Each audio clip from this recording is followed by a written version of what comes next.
Assalamualaikum warahmatullahi wabarakatuh. Saya Muhammad Kurnia Hayat, Ketua Umum Perkumpulan Advokat Betawi, sekaligus Ketua Departemen Hukum dan Perundang-undangan Forkabi, mengucapkan Yaumil Milad yang ke-21 untuk Forum Komunikasi Anak Betawi.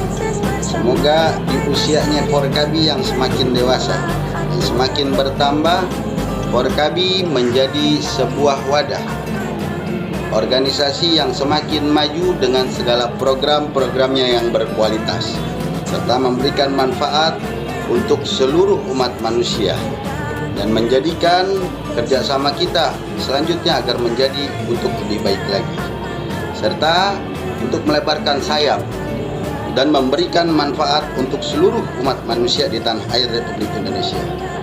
Terima kasih. Wassalamualaikum warahmatullahi wabarakatuh. Mabruk, alfa, mabruk.